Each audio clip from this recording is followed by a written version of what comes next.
And so, ladies and gentlemen, we have seen that incumbency is a great advantage. Once you are actually elected to Congress, it becomes much more difficult for a challenger to take your place. And for some, they like this idea. They think that the longer one is there, the greater consistency there is in the decision making process in Congress. On the other side of the coin, you have people who are upset because that means that you're now being led by career politicians who don't necessarily know what it's like in the real world.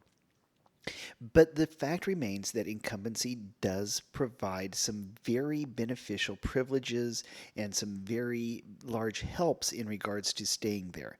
Remember, we talked about this in the last portion. We said that one of the greatest tools you can use to beat a challenger is to simply be the incumbent. And so, ladies and gentlemen, let's break down some of the different advantages of the incumbents. What are some of the benefits that they have that they can use to try and make sure that they're going to stay in their job? Now, one of the advantages is the fact that while most people do know who their representative or their senator is, they may not always know how their representatives and senators actually vote. For example, you could come up with any House resolution. I could say House Resolution 036 and ask someone, how do you think Josh Harder voted on that? Most people would have no idea. Most people would not have any idea what House Resolution 36 even is. I don't either because it's a number that I just made up. But you can go through, you can always know how your congressmen or your senators vote on any piece of legislation. However, it's not a lot of people that really will go through and take the time to find out how they have voted on different things. Now, if it is a high value, a high profile vote of some kind, something coming up, then yes, I'm sure most people will go through and will spend a great deal of attention as to how their member of Congress is going to vote. For example, in the recent impeachment of President Trump. That was the kind of thing that people would pay close attention to see how their member of Congress was actually voting. But for the most part, on a regular basis, people don't really follow closely how their particular member of Congress votes on a variety of issues. I've said this before. We will go through and we find ourselves fortunate if we get 50, 60% of the people to show up to a presidential vote.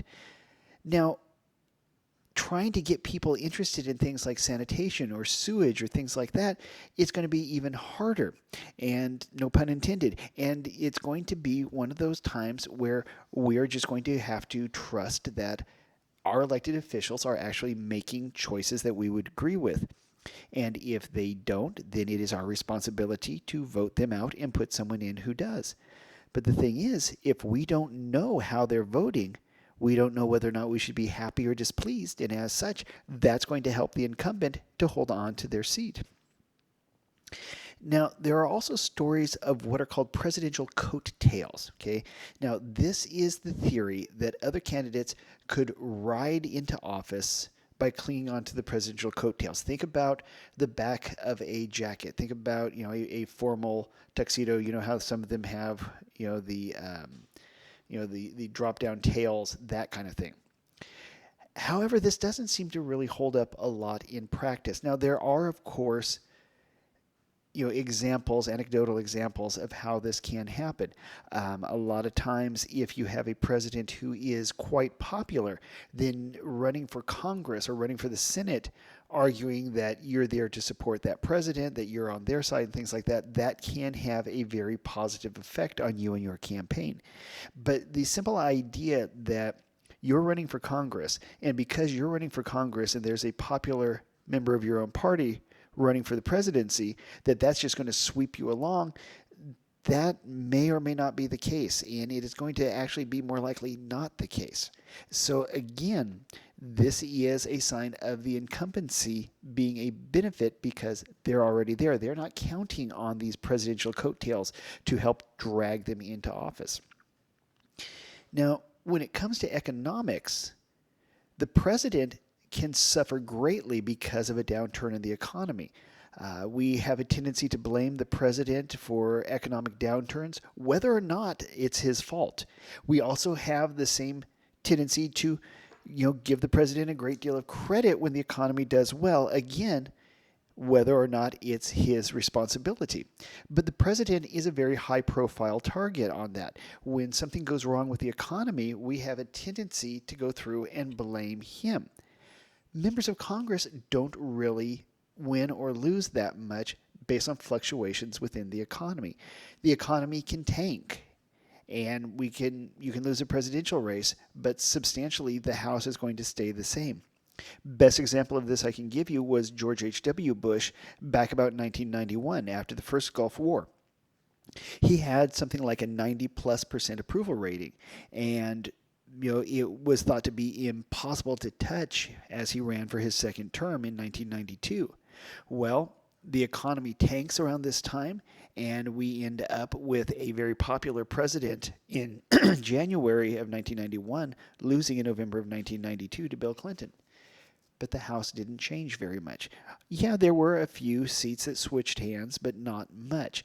So you can see that the economy had a huge impact on George H.W. Bush's reelection campaign, but not really much of an impact at all in regards to Congress itself. They seem to be somewhat immune from the fluctuations in the economy, even though, in all honesty, more issues originate there than anywhere else. There are three main areas in which members of Congress will actually engage to try and bump up their chances of reelection. Now, we've already talked about the fact that most members of Congress historically have a really good shot at getting reelected. We talked about the numbers themselves. We talked about how most people dislike Congress, but like their one person. But sometimes that's not enough. A lot of times we talked about the fact that members of Congress are often worried that they're not going to get reelected. And so they're going to go through and they're going to work quite diligently on these three areas, okay, trying to make sure that the probability of their reelection, continues to improve, okay? These three things are advertising, credit claiming, and position taking. Okay? And each one of these is unique in and of itself, and they're all things that when you hear about them and look at them working collectively, you'll see why the members of Congress go through and work on these more than other aspects of their campaign. Okay? Now, most congressional advertising actually takes place between the elections. Okay? Now, we will, of course, see various political ads when there is an election going on television, radio, billboards, etc. But the vast majority of this advertising to try and convince you to vote for the incumbent in particular takes place between the elections. Okay? It's done in the form of contact with their constituents. Now remember, a constituent is someone who lives in that particular member's district. Okay? Trying to make sure that you have good contact, you have good relations with your constituents is very important, because you have to keep in mind that it's the 800,000 people in your district that are going to decide whether or not you get to keep your job or not. Members tend to concentrate on staying visible, okay? And trips going back home are quite frequent. They want people to remember them. They want not just to be seen for things that go wrong, but they want to be seen as the individual that is getting things accomplished. They want their name associated with the positives that are coming out of Washington, or they want their name associated with the positives of various projects that are going on back here in the district. They want the people, they want their constituents, when they see something really good going up in their district, to remember, hey, it was our member of Congress that got that done.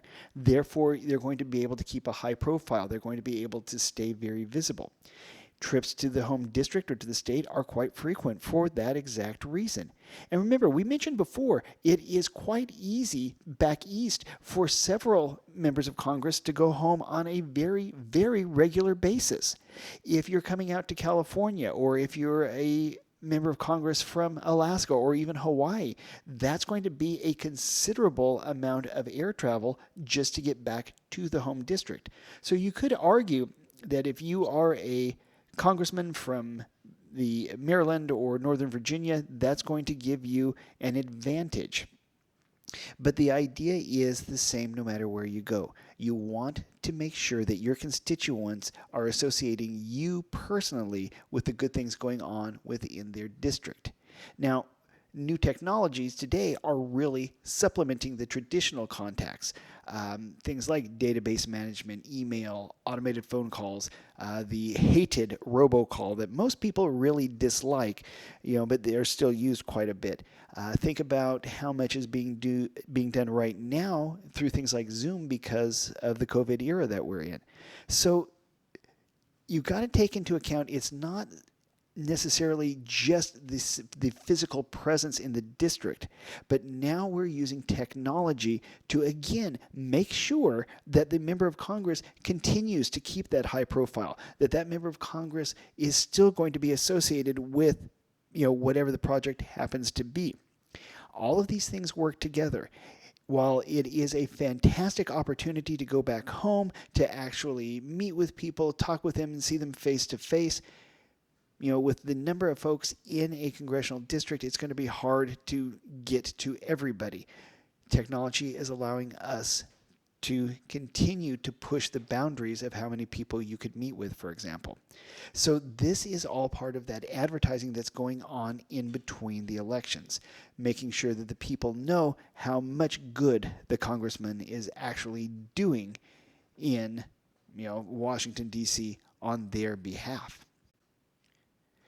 A second way in which a member of Congress will go through and communicate with their constituencies back home is through something called credit claiming. Okay, now credit claiming, it kind of almost, at least to me anyway, always sounded like they were claiming credit. They were taking credit for somebody else's job, but that's not what we're talking about here.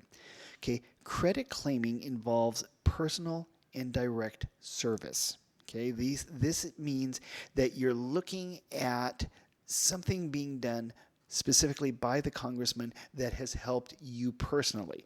And when things like that happen, you have a tendency to go through and you talk to your friends and neighbors about how much your member of Congress helped you, how they went the extra mile for you and things like that. And the word of mouth advertising is going to really help expand your presence and your good name amongst your constituents.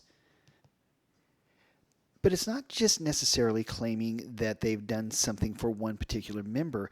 They also are going to try and show how they have been a service to the constituency as a whole. Okay, that they are helping not just individuals, but they're helping everyone within their particular district. Okay, and the two ways that this really works out are, one is something called casework, and the other is referred to as pork barrel.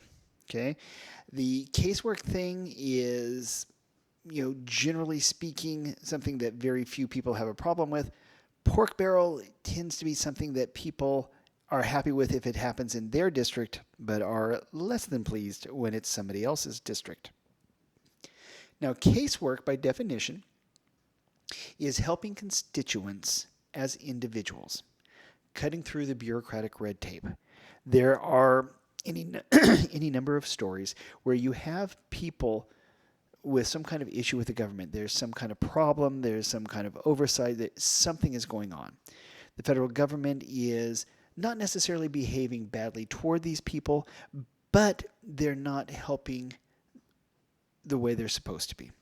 And so what do? If you have a problem with the federal government like that, if there is some kind of issue that's going on, you can always contact your member of Congress.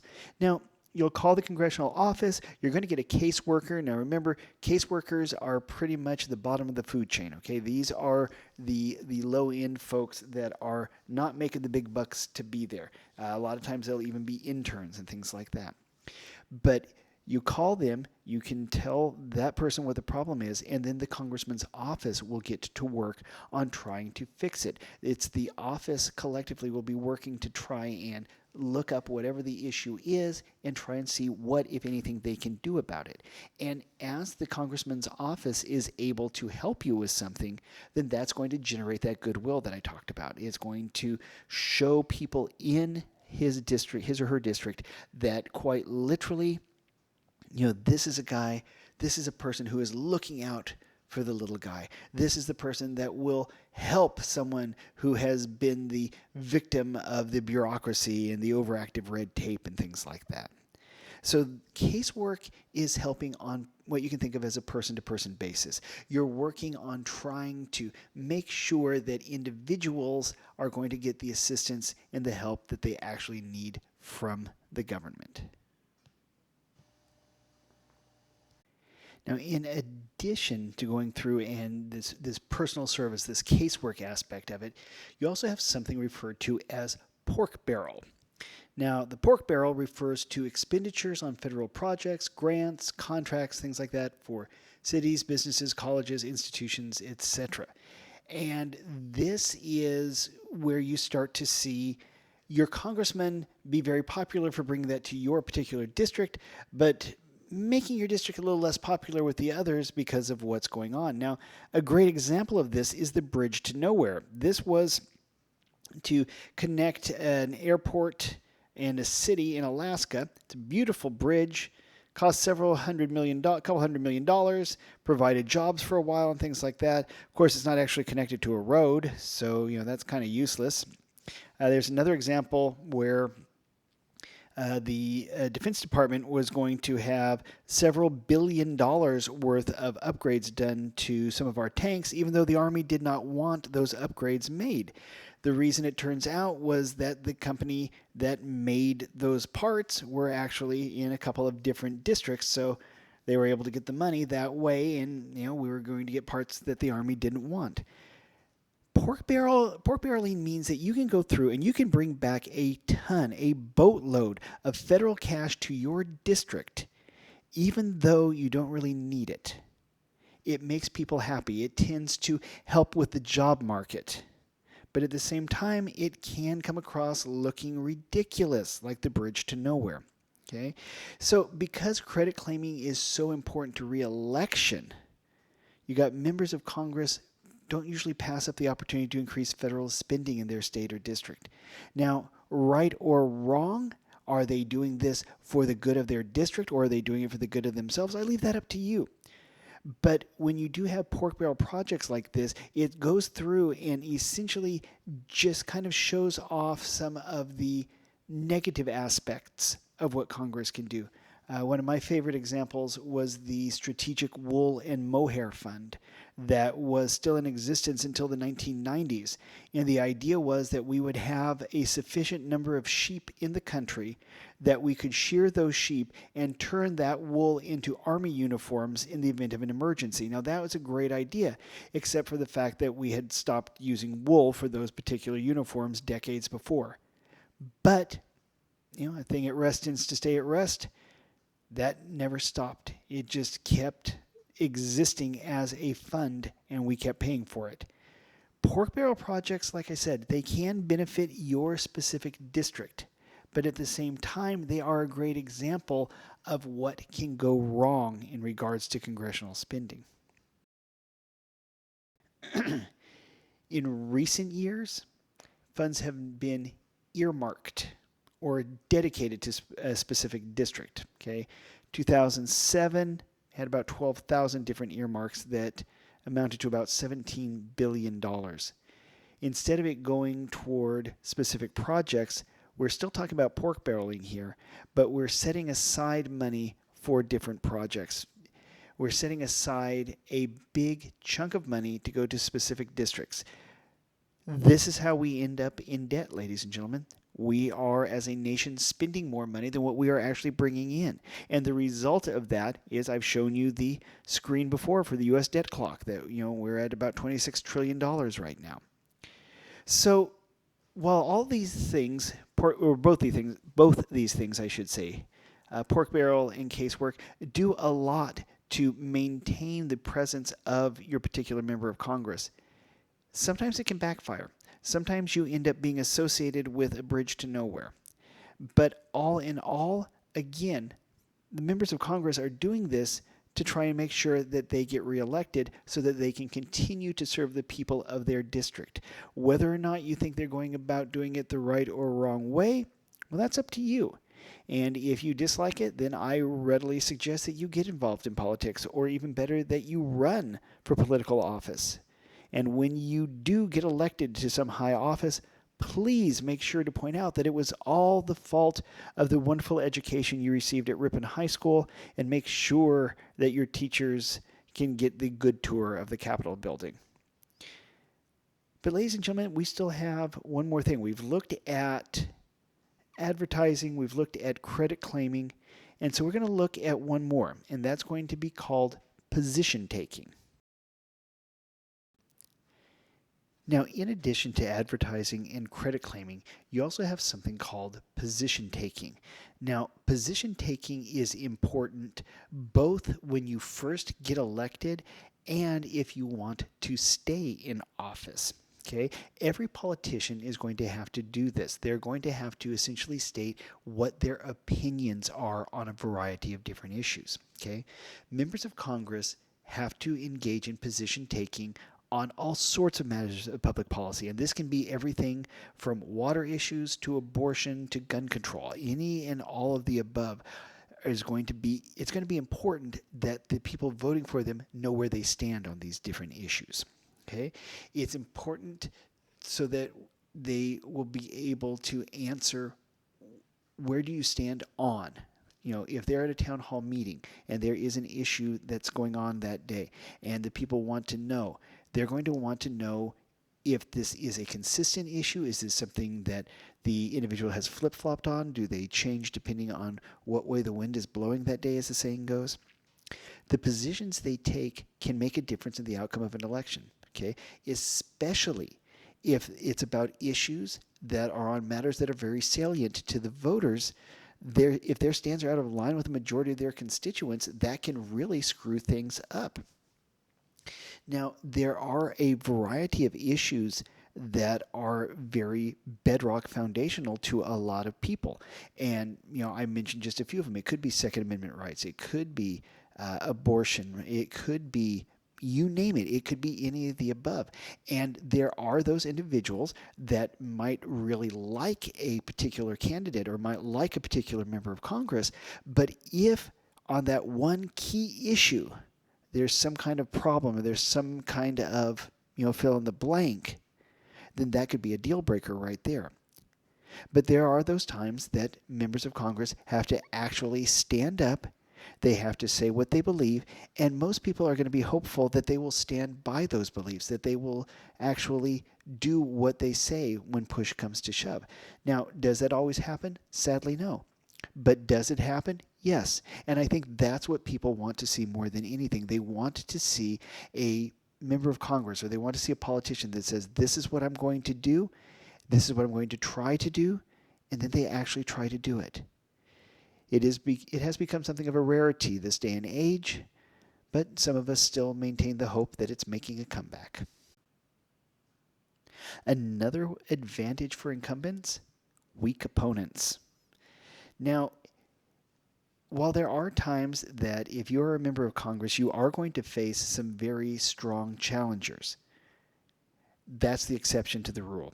Incumbents are more likely to face very, very weak opponents.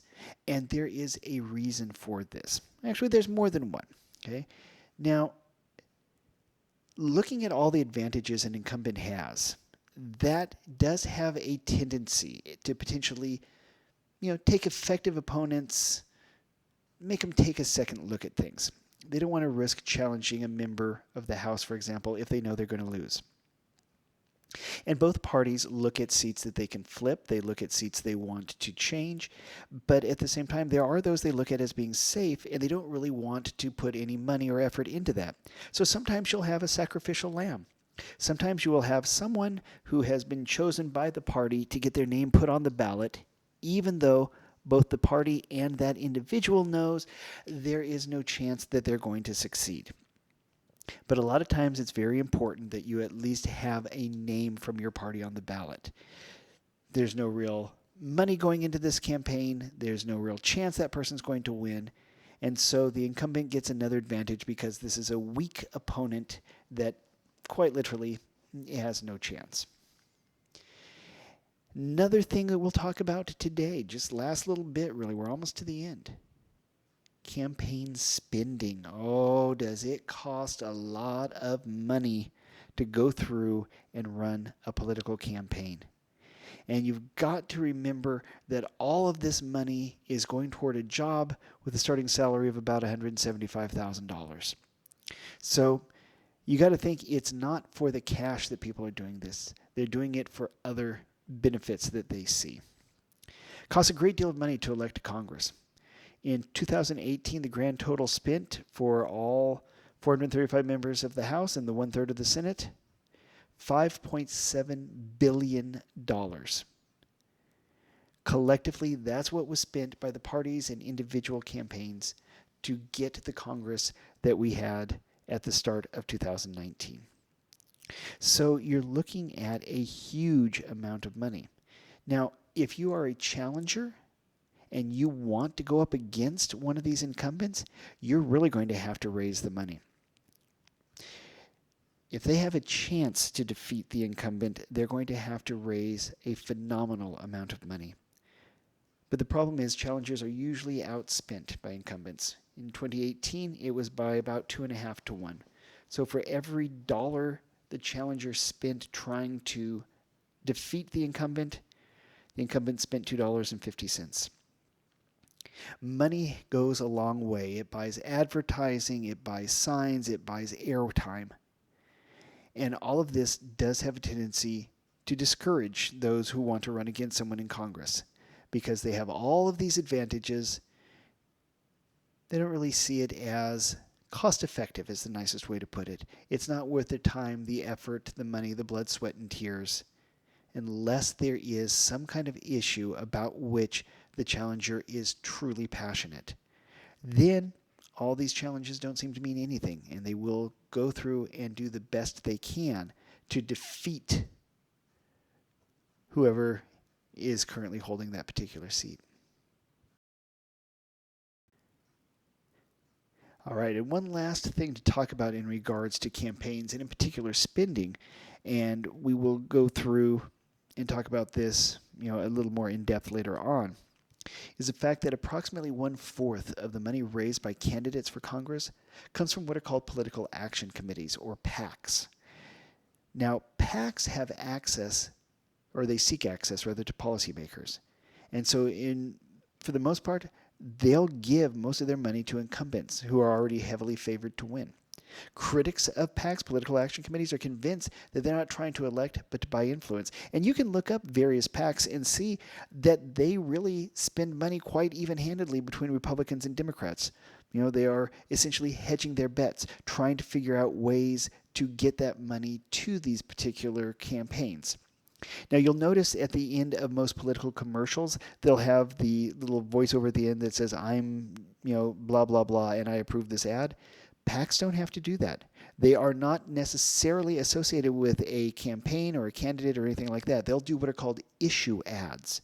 They will talk about an issue and how the candidate they like is so great on that and the one they don't like is so evil on that. And again, they're going through trying to get elected people that they see will go through and create policies that favor them. But the most important thing to remember, you can spend millions of dollars. You can go through and you can have all sorts of people from all over the nation, all sorts of PACs giving you money hand over fist. But just because you have a ton of money does not necessarily mean you're going to win. You can spend and spend and spend and still not get the result that you want. Because when it all comes down to it, the decision is to be made by the American people. And a lot of times the American people know what they want, regardless of how much they're told they should want something different.